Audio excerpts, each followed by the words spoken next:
नमस्कार। News state के digital platform पर मैं हूं दीपशिखा सिंह राजपूत और आज हम एक बहुत ही महत्वपूर्ण टॉपिक पर बात करेंगे। जी हाँ, यूपी से जुड़ा हुआ ये टॉपिक है। यूपी में कौन कौन से ऐसे कर्मचारी हैं जो सरकारी कर्मचारी हैं जिनको सितंबर से पहले अपनी चल और अचल संपत्ति का ब्यौरा देना पड़ेगा, वरना उनका सितंबर का वेतन लटक सकता है। और इसी पर ज्यादा जानकारी के साथ मेरे सहयोगी गौरव मेरे साथ जुड़ गए हैं। गौरव, क्या कहेंगे कि कौन कौन से कर्मचारी हैं जिन्हें संपत्ति का ब्यौरा देना पड़ेगा, वो भी सितंबर से पहले, वरना उनका वेतन ही अटक जाएगा? बहुत बड़ी बात है। देखिए, राज्य सरकार के अंतर्गत जो आने वाले सरकारी कर्मचारी हैं, हम्म। उनको अपना संपत्ति का ब्यौरा देना पड़ेगा। इसके लिए डेडलाइन 30 सितंबर रखा गया है राज्य सरकार की तरफ से।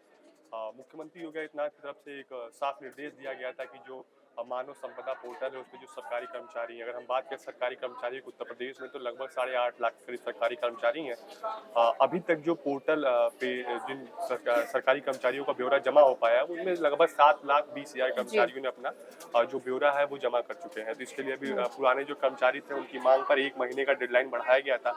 हालांकि ये जो डेडलाइन था वो 30 अगस्त तक ही था। तो सरकारी कर्मचारियों की मांग पे एक महीने तक का डेडलाइन बढ़ाया गया था, लेकिन फिलहाल अभी भी लगभग 1 लाख से ज़्यादा सरकारी कर्मचारियों ने अपना ब्यौरा नहीं उस पर डाला है। इस वजह से इस महीने जिनका ब्यौरा नहीं पड़ा है उनकी तनख्वाह रुक सकती है। सरकार ने इसको लेकर सख्त कार्रवाई, हालांकि जो मुख्य प्रमुख सचिव है मनोज सिंह, उन्होंने सारे अपर सचिव और मुख्य अपर सचिव और विभागाध्यक्षों को एक लेटर जारी कर निर्देश भी दिया है कि जिन जिन कर्मचारियों का अभी तक ब्यौरा पूरा तरीके से अपलोड नहीं हुआ है पोर्टल पे, उनकी सैलरी नहीं आएगी। इसको लेके डीडीओ जो है, जो डिसबर्सिंग ऑफिसर होते हैं, जो उनको जिनके समीक्षा करते हैं इन सारी चीजों की, उनको भी जवाबदेही तय करनी बिल्कुल, पड़ेगी। यही मेरा सवाल था कि किस तरह से, अगर पूरे तरीके से 100% अगर नहीं आ पाता है, सारे लोग अपने कर्मचारी जो है अपनी चल अचल संपत्ति का ब्यौरा नहीं देते हैं, तो डीडीओ पर भी कार्रवाई होगी? मतलब जी हाँ, वो कैसे, उनकी अकाउंटेबिलिटी कैसे बनती जी, है? निश्चित तौर पे जैसे जो वेतन डिस्ट्रीब्यूशन का जो काम होता है वो डीडीओ का होता है। इस पूरे एक सिनेरियो बनाया गया है, जो पूरा एक ये सिस्टम बनाया गया, उसमें डीडीओ को ही जवाबदेही तय करनी है, क्योंकि डीडीओ के तरीके से ही वो पोर्टल पे जो अपलोड होंगी, जो सारी चीज़ें, जो ब्यौरा अपलोड करना है, उस डीडीओ के थ्रू ही जाना है। इस वजह से डीडीओ अगर सख्त नहीं है तो इस वजह से डीडीओ पे भी गाज गिरने की आशंका नजर आ रही है। देखिए, इसके पीछे एक सरकार की बड़ी मंशा है, क्योंकि आपने देखा होगा कि कई ऐसे अधिकारी रहे, चाहे यूँ हम बात करें सरकारी कर्मचारी रहे, जो आगे चल के राजनेता के रूप में आ जाते हैं। उसके बाद उनकी संपत्तियों किस प्रकार से संपत्ति दिन दुगुनी रात दुगुनी बढ़ती जाती है। आप बात करें, अगर हम बाबू सिंह कुशवाहा की बात कर ले, पहले वो इंजीनियर थे, लेकिन बाद में कितने बड़े राजनेता बने। उसके बाद उन्होंने कई मंत्रालय भी संभाले, फिलहाल में लोकसभा सांसद भी हैं जौनपुर से। लेकिन जिस प्रकार से उनकी अकूत संपत्ति के मालिक है, जिस प्रकार उनसे आय से अधिक संपत्ति का मामला चल रहा है, उनके सीबीआई और ईडी ने शिकंजा कस रखा है। तो इस प्रकार से कहीं ना कहीं सरकार का ये मंशा है कि जिस प्रकार से ये पूरी चीजें की जा रही हैं, कहीं ना कहीं इसके थ्रू एक चीजें क्लियरिटी लाने के लिए एक नौकरियों में, या यूँ कहें कि जो सरकार और कर्मचारियों के बीच में जो एक संबंध है, वो अकाउंटेबिलिटी की, वो सारी चीजें सही से हो, सही तरीके से हो। इस वजह से सरकार इस प्रकार की कानून, या यूँ कहें कि नियम कानून लाने का प्रयास कर रही है।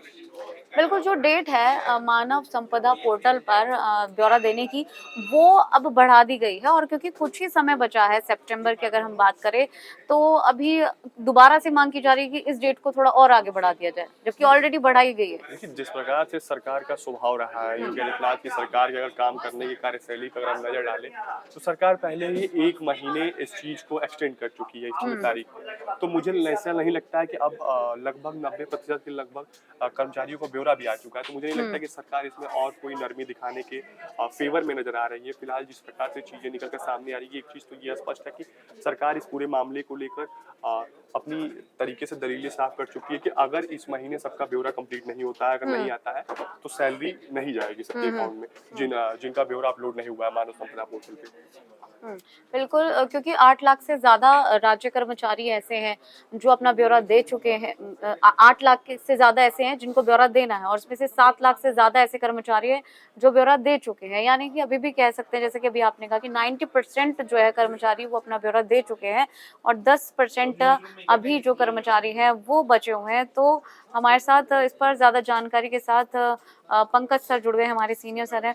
सर, जिस तरह से अभी ये जो जानकारी आई है कि जो सरकारी कर्मचारियों ने सितंबर से पहले पहले जो डेट निर्धारित की गई है तब तक अपना सरकारी चल अचल संपत्ति का ब्यौरा देना पड़ेगा।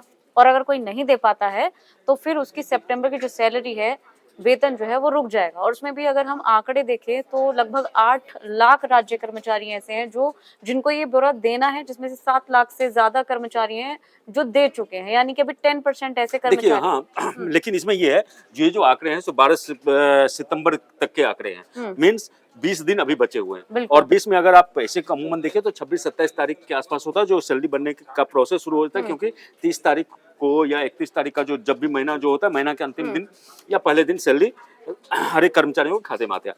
तो इसलिए अगर 19 से 20 दिन अगर बचे हुए हैं तो उस लिहाज से देखें तो लगभग कुछ लोगों के नहीं आएंगे, लेकिन जो बचे हुए उसमें से कुछ आ जाएंगे, उम्मीद ऐसी की जा रही है। और चूंकि नवरात्र का टाइम है तो इस समय में मुझे लगता है जो उन लोगों को आ जाएगा। लेकिन सबसे गौर करने वाली बात है जो योगी सरकार ने पिछले बार भी जो इसका तय समय था वो 31 अगस्त तक था, लोग नहीं कर पाए थे, तो उसे बढ़ा दिया गया। उसे 1 महीने के लिए बढ़ाया गया था। अभी भी उसमें अगर कर्मचारी नहीं कर पा रहे तो उनके खिलाफ योगी सरकार सख्त है और हर एक डीडीओ लेवल पे आदेश दिया गया है जो वो सुनिश्चित करें जो जिनका अभी संपत्ति का ब्यौरा नहीं आया है उनके खाते में सैलरी किसी भी सूरत में नहीं जानी चाहिए। तो मुझे डीडीओ अकाउंटेबिलिटी इसके लिए पूरे के लिए डीडीओ को अकाउंटेबल बनाया गया है इसको।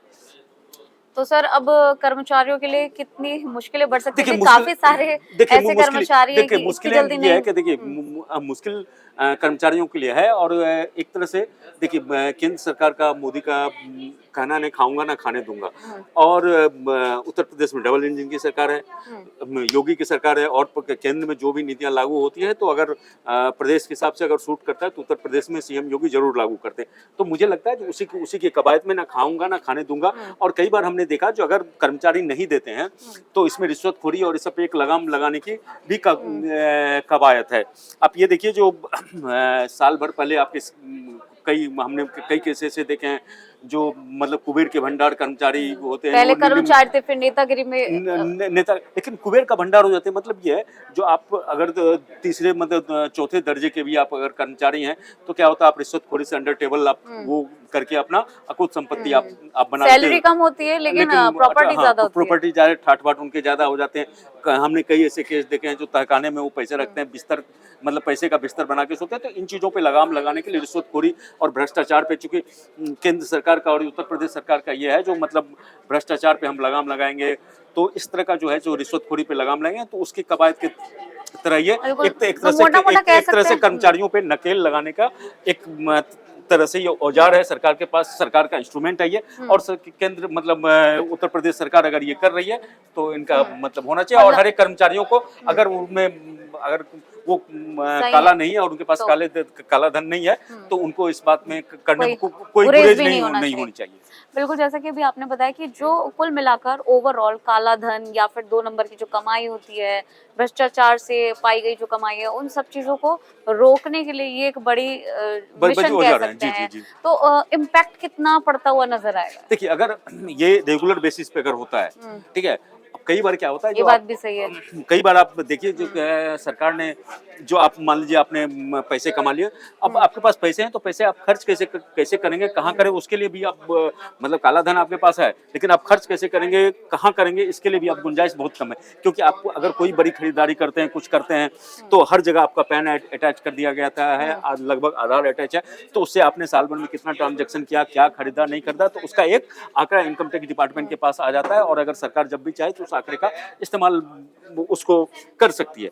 तो उस लिहाज से अब ये है अगर आप रेगुलर इसको रिव्यू करते हैं और डाटा लेते हैं जहां इनके पास इतना आमदनी है, इतना खर्च हो रहा है, तो अगर इसमें एक वेरिएशन देखा जाता है तो फिर जांच एजेंसियों का उन पे नजर चला जाता है। तो ऐसे में कर्मचारी भी विवश होंगे जो हाँ सो अगर इस तरह से रहा, अगर मैं फंस जाऊंगा तो मेरी नौकरी चली जाएगी या मैं सस्पेंड हो जाऊंगा।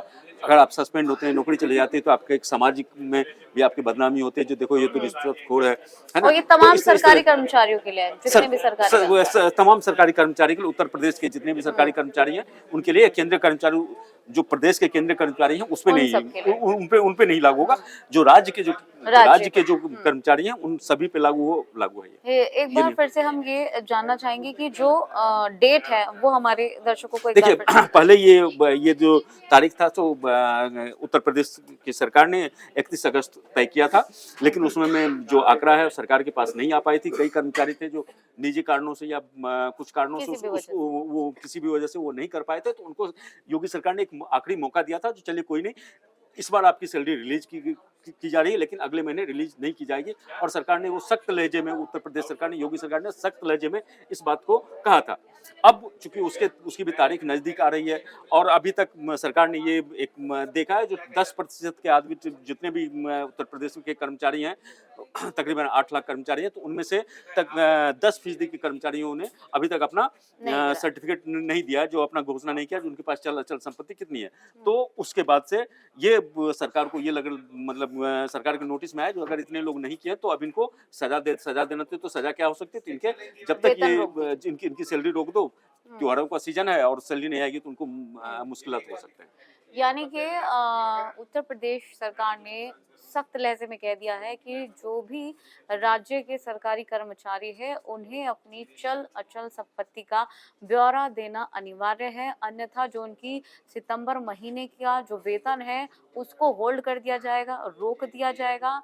और साथ ही साथ ये पूरी तरीके से जो काम है उसकी जिम्मेदारी उन्होंने डीडीओ पर सौंपी है। अब देखने वाली बात ये होगी कि कितना जल्द से जल्द जो बाकी के 10% सरकारी कर्मचारी बचे हैं जिन्होंने ब्यौरा नहीं दिया है, वो कितना जल्दी से जल्दी अपना ब्यौरा दे पाते हैं, ये देखने वाली बात होगी। और इसका इम्पैक्ट कितना पड़ पाता है और रेगुलर बेसिस पर ये चीज़ कितनी इम्प्लीमेंट हो पाती है, ये भी देखने वाली बात होगी। फिलहाल इस वीडियो में इतना ही। अगर हमारी वीडियो आपको अच्छी लगी हो तो लाइक कीजिएगा, हमारे चैनल को सब्सक्राइब कीजिएगा। धन्यवाद। न्यूज नेशन अब व्हाट्सएप पर खबरों के ताजा अपडेट के लिए न्यूज नेशन के इस QR कोड को स्कैन करें।